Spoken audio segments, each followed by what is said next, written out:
Pardon the interruption, but I'm Mike Wilbon. It's National Quiet Day, Tony. What are your favorite quiet time activities? I'm Tony Kornheiser, meditating, reflecting, safe cracking. Is that even a thing anymore, safe crack? Yes. Is anybody under like 90 years old? Is safe cracking something that a youngster would do? Do you know why you have to be quiet? You have to hear the clicks. You hear it, I know. You have to hear the clicks. But don't they just have something electronic, technology, cracks the I don't want that. I want real safe cracking. Okay. Welcome to PTI, boys and girls. In today's episode, a wrinkle in the NBA MVP race. Duke rolls over Notre Dame, and Pat Riley calls for the return of coaches wearing suits. Thank God, I add parenthetically. But we begin today with a popular refrain around the Dallas Cowboys. Should so-and-so get his money? Uh-oh. But this time it's not Dak. Ooh. This time it's the kicker, Brandon Aubrey. Aubrey has reportedly been offered a multi-year deal averaging close to $7.5 million a season. Aubrey reportedly wants close to $10 million. Oops. The highest paid kicker right now is Kansas City's Harrison Butker, getting $6.4 million a year, so Aubrey would reset the market. Last year, Aubrey hit 11 field goals from 50 or beyond. Wilbon, should Aubrey get his money? I'm sorry, did I miss something? What, you couldn't find a Lakers story? No you Lakers. Couldn't find Luka and LeBron Not yet? today. So you went to a Cowboy getting his money? Not today. I'm going to surprise you with this. I'm going to go straight Jerry and Stephen Jones and say no. I know this guy had 6 kicks beyond 60. Beyond 60. I get it. He's prolific. He's wow. He also missed kicks that either lost the game or didn't enable the Cowboys to extend the game. I saw those kicks, so I know. It's also cyclical. Kickers, you think running backs have been de-emphasized? There's a kicker at every high school in America who thinks he's Steph Curry, who goes out to the logo to kick from 60. Every soccer team, every football team, you can find them. They're a dime a dozen. Let them walk. The Cowboys can't sign people like their quarterback without drama. They're going to make a priority out of this dude? No. Okay, so let me go to some numbers because I think the numbers tell a story. Okay. He's 112 out of 127 career. That's 88.2%. From 50 and out, he's 35 of 44. That's right around 80%. And as you say, 6 from 60. I think you should pay this guy a ton of money, and I'll tell you why. Because he keeps you in the game when your offense stinks, and he sometimes wins the game when your offense stinks. They won 7 last year, and this guy won 3 of them. I get it. Nobody wants to pay a kicker. Guys on the football team don't want to pay the kicker. Like the players, though, because they're not on the team, because they're separated and they practice alone. But they have a disproportionate effect on the outcome of the game. And you know why I'm interested in this? I'm interested in this because of the new rule in the UFL, which basically has sponsorship from the NFL as a tryout, where if you go beyond 60, you're going to get 4 points. As you know, my feeling is that's fine, but I want to penalize you if you miss. If you miss from 61, I want to take 1 point off your score, which is my idea. I actually like this. But Tony, if that happens, it's going to be like 4 years down the road, and this dude will be out of the league anyway. My point is this. First of all, the Cowboys could wind up through various means with a second-round pick. Second-round pick? I could get a Hall of Fame player with a second-round pick, much less a kicker. I can trade down and get 2 picks and wind up. Some kickers have gone in the first round. Okay, but not many. Our history knows. But yes, but not many. Not many. All I'm saying is, he's everything you said he is. But kickers, they're so fungible now. You can find them, and the guy in Chicago, Santos, he's kicking in real elements, not like these indoor dome dudes. And he went like 4 for 6 from 50. Right. I'll tell you something. What? I love when the Cowboys are on this show and we can scream about, should Aubrey get his money? That's good TV. No, he shouldn't get his money. Good TV. Yeah. Let's move to the Lakers. No. The NBA MVP race, which may end up with fewer candidates than you might think. The NBA's rule is that players must play 65 games to qualify. It could cost Nikola Jokic a shot at his 4th. He can afford to only miss 1 more game. Shai Gilgeous-Alexander can only miss 7 more, and he's slated to miss tonight's game in Detroit. Luka can only miss 5 more. Tone, would the MVP award feel compromised to you without those guys eligible? So let's do a small little history lesson here. You have to play to be eligible for awards, postseason awards. You have to play in 65 of the 82 games. That rule was instituted to stop load management. Yes. That's what it was. It was not to stop people getting hurt. I like that. It was to stop load management. Right. So and that's a hard and fast number, 65 at the moment. Nobody thinks that Gilgeous-Alexander or Jokic does load management. That's right. They're just hurt. So they fall on the wrong side of this at the moment. But it's a hard and fast number. So let's go to this for a second. My position is simple. I believe you are less valuable if you play 61, 62, 63 than if you play 74, 75, 76. Jokic, 16 already, right? He's missed 16 already. And Wembanyama, 13 already. Gilgeous-Alexander at 10 might qualify. Cade Cunningham has missed 6. Jaylen Brown has missed 6. I believe, Mike, you're most valuable if you play. So if you give me Cunningham or Jaylen Brown, I take them and I say the award is not devalued. We are not going to have phony disagreement here. Because not only that, Tony, you mentioned a couple of the names. First of all, it's go time now. So not only is there no load management now for anybody that really cares, you're going to play through certain injuries. Because you want position, you want to either avoid the play-in, you want to avoid San Antonio in the first round. Whatever your motivation is, we're at go time. We're 25 games and fewer. So I think if you got Jaylen Brown eligible, you got Cade Cunningham eligible, you got Wembanyama eligible. Cunningham and Jaylen Brown are on teams that are the equal or better than these other guys' teams. So no doubt. So, I don't really want to hear it. What this is about is load management, and they're threatening people. They're saying, if you don't play, you can't get your contractual bonus because you can't win the award. That's a big deal, too. If the NBA doesn't want this, next year change the number. Okay? They could tweak it. Right now, it's 65, which is, here's the number, 79.2% of the games. It could be 60. That's 73% of the games. But don't tell me that the award is going to be devalued if Cunningham or Jaylen Brown. It's not. It's not. First of all, if Detroit and Cunningham win the East regular season, I'm probably voting. I'd vote for him anyway. He would be in my finalists. Okay? Same thing with Jaylen Brown leading a team without his supposed best player, his tag team partner, Jason Tatum. And certainly, come on, Jokic just not only won these awards, he's led his team to a title. If he's enabled, I'll make you a bet, a little side bet. Jokic is not missing any more games. Okay, this season we'll see. He's gonna be. But nobody's accusing them of being load management. No, not at all. Let's go to college basketball. Number 1, Duke slaughtered Notre Dame last night, 100-56 in South Bend. It was the worst home loss for Notre Dame basketball since 1898. That's right, I said 1898, and I didn't even know there was basketball then. There's basketball now, and Notre Dame isn't really playing it. Wilbon, is the headline here the size of Duke's win or the size of Notre Dame's loss? Notre Dame. It's Notre Dame. It's, for me, somebody who grew up 92 miles from the South Bend campus, it's Notre Dame. And I understand Notre Dame basketball is not Notre Dame football, though. Do not tell that to our dear friend Digger Phelps, who should have stood in a line and hugged each player as he left the court last night, because this is not the Notre Dame basketball that he built. Notre Dame has already lost 8. They had already lost 8 going in last night's game. Double-digit games, Tony. Oh, okay, but they're 12 and 16 overall. Yeah, but I'm talking about just 3 and 12 in the league. I'm talking about getting popped. Oh, yeah. You losing by double digits and you're Notre Dame. I had to fly last night, so that game was like a 16-point game when I clicked off. I was watching. You continued watching. In between TGLs, baby, in between the TGLs. Look, thank you for mentioning Digger Phelps. They did a shot of Digger last night, and it was great to see Digger. Digger Phelps, who should be in the Hall of Fame, is synonymous with the glory days of Notre Dame basketball. I remember. He is the glory days of Notre Dame. I remember when Digger Phelps and Notre Dame stopped UCLA's winning streak in that building. Were you at that game? 88. No, but I was at the game when Digger Phelps and Notre Dame ended San Francisco's unbeaten season at 29-0. I was there for that. And at that game, Digger, before the game, handed out green carnations to his assistant coaches, told them to wear them, and checked where the cameras were, because Digger always wanted to know where the cameras were.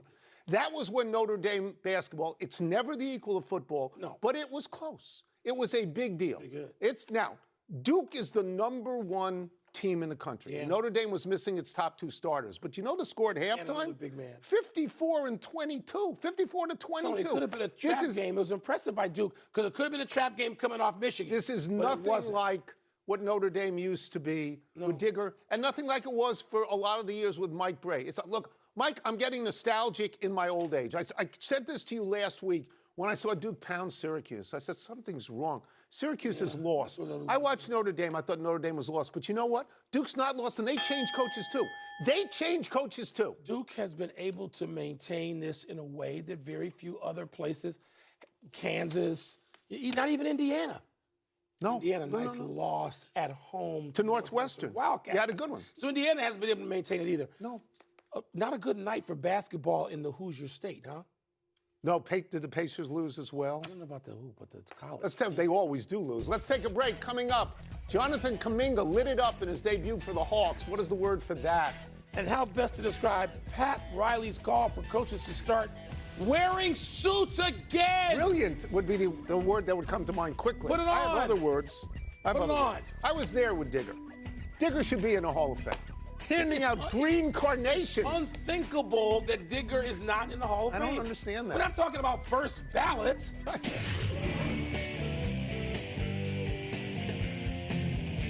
The doctor has entered the lab of Fab Vocab. Ooh. Sans the coat. I forgot to bring the coat to the studio. What's first?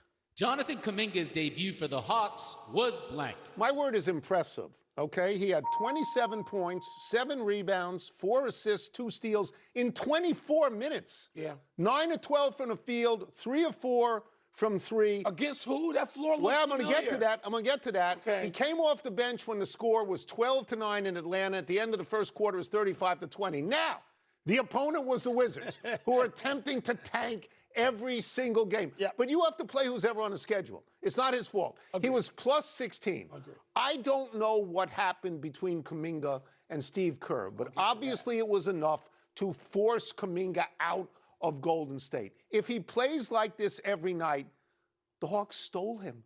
Because as good as Porzingis may be, if he can't actually play, what's the difference? Totally agree with you, Tony. As you know, I'm going to get to the Golden State part of this. My word is, my bad, because you look at Kuminga and what he's going to do. He's going to do this a lot, not all the time. He's going to average 27. It's my bad. Golden State, they didn't get this right, okay? And Steve Kerr, to me, who is going to the Hall of Fame as a coach, and is just one of my favorite people to have covered forever in my life as a sports writer and doing this. This was not Steve Kerr's best work to me. And I would like to find out what happened. But this is a my bad situation. Jonathan Kuminga can play. He is able-bodied. He is long enough. He plays out on the wing. He can defend. I'm not saying he did everything to the staff's liking in Golden State, because he didn't. But don't tell me that Jonathan Kuminga didn't have value. I was hoping the Bulls would get him in a trade with Vooch. Didn't occur to somebody in the Bulls front office. Don't you think that Golden State gave him every opportunity, and at every step along the way he did something to antagonize him? Why would they? No, it didn't. It doesn't add up. Look, everybody makes personnel mistakes, particularly when you're as good as Golden State. Okay. You can get drafts wrong because you're reaching. But this ain't a reach. He had them for. They had him for years, and they just said they can't do it anymore. What's next? Pat Riley's call for coaches to wear suits is blank. It's great. Of course it's great. Dress like an adult. Okay, so you better say it. You better dress say like an adult. Dress like a leader. All right?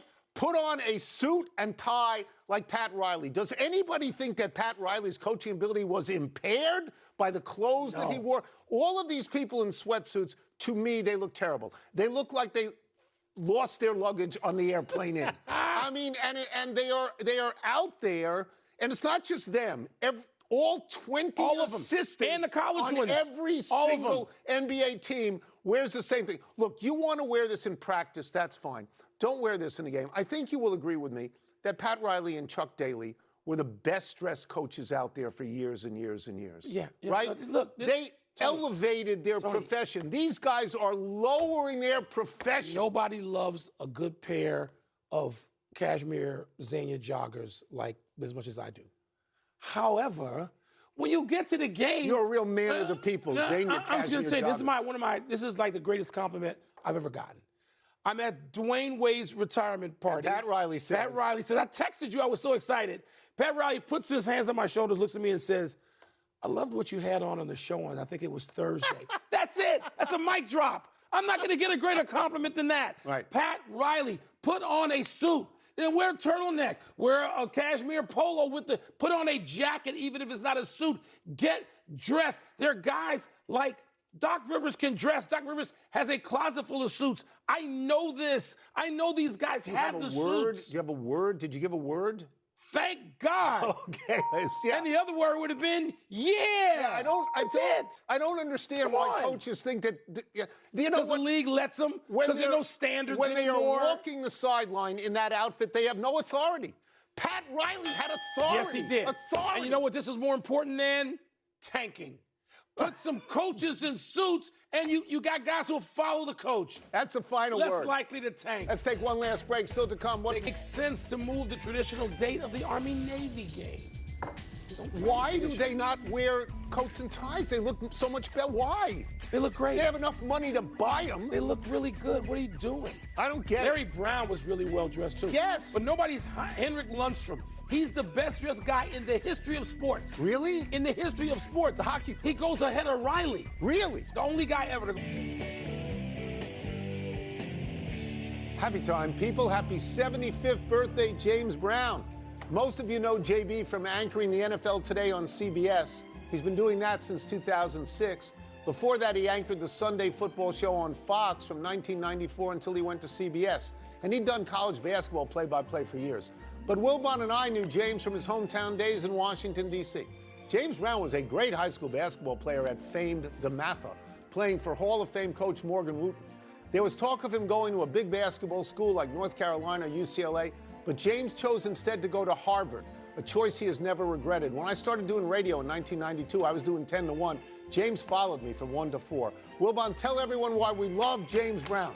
There's no better host. There's no better friend. There's no better neighbor. There's one thing I don't particularly like about JB. What's that? He insists, like our friend Gary Williams, of going through Balducci's and Safeway in the neighborhood. We're all neighbors. Right.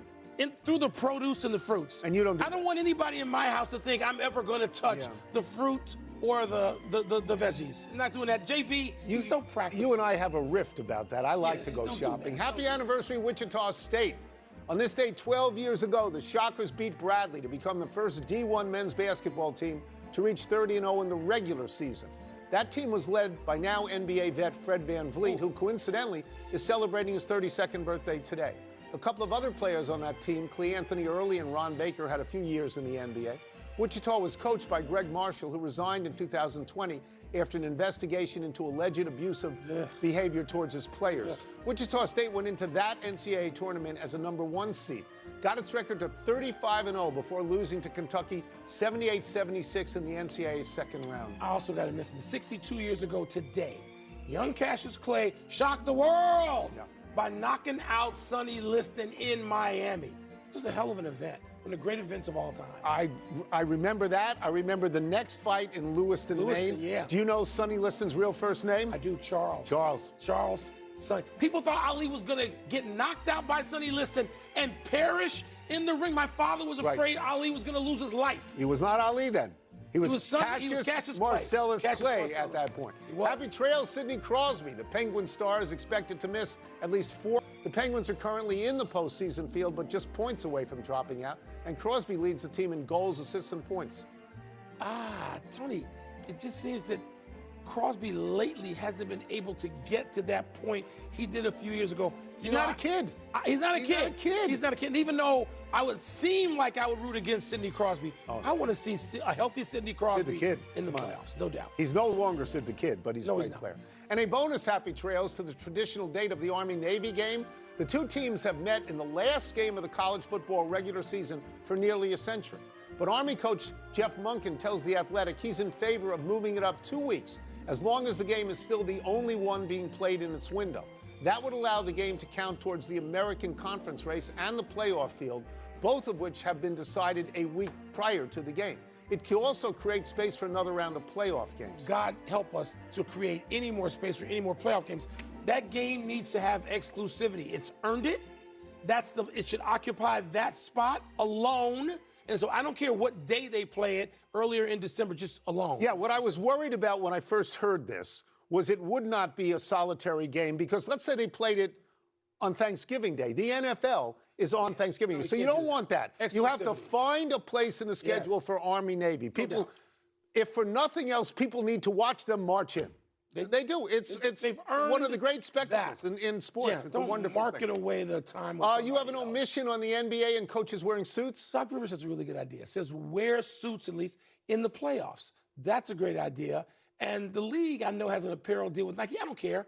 I don't care about that. Football and basketball, guys look. Tom Landry, Mike Ditka, Vince Lombardi. Did those guys look great? Suit, coat, tie. Big finish quickly. The Cavs beat the Knicks last night. Is that significant? Other than James Harden fracturing his right thumb, he's going to play through it. I don't know that it particularly is. Sean Payton has given up offensive play calling for the Broncos, while Aaron Glenn is taking on defensive play calling for the Jets.